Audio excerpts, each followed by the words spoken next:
Tata, hello Tata. Hello.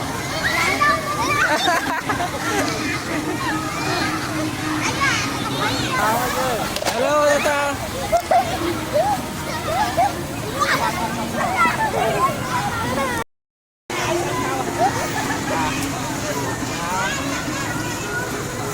Tha thủ mến.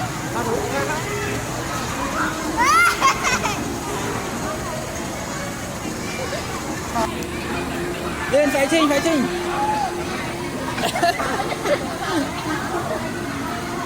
Cộp, cộp.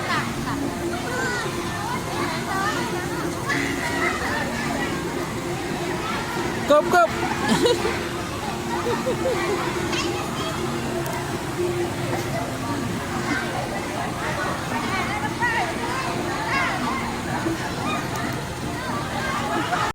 Mami, câu xin đâu? Câu mami.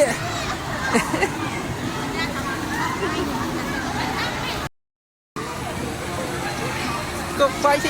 Cô ạ. Mà nè, mơ sân.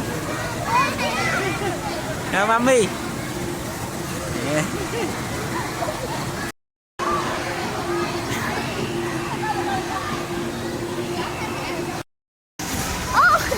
Lừa là. Thôi cái môi thôi. Tê. Đó tới bông tụp à. Ảo. Hello guys. Nè. Cánh nói nè, ai muốn nè, không được. Cô tên à?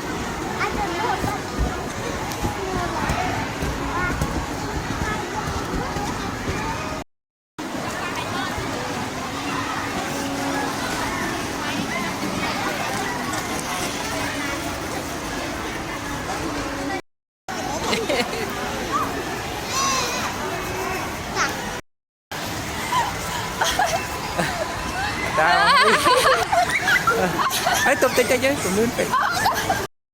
Đi. Có lại. Đó. Đó.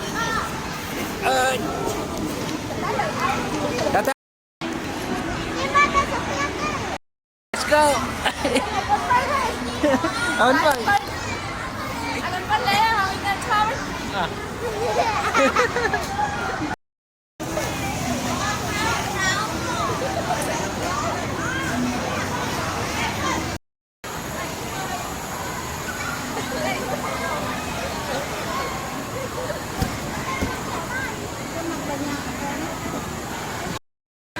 Anh nói bắt váy.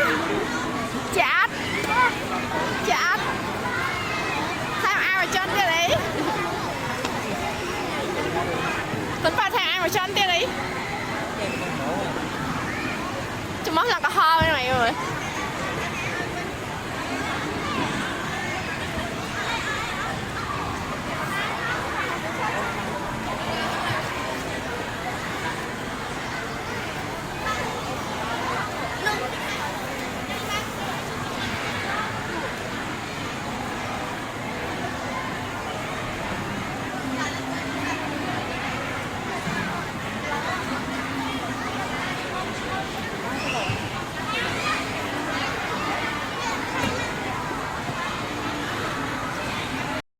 Chăm nữa sân chăm mong đi sân cần.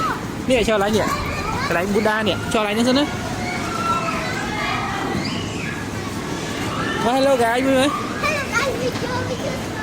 Ok. Chào mong đi sân.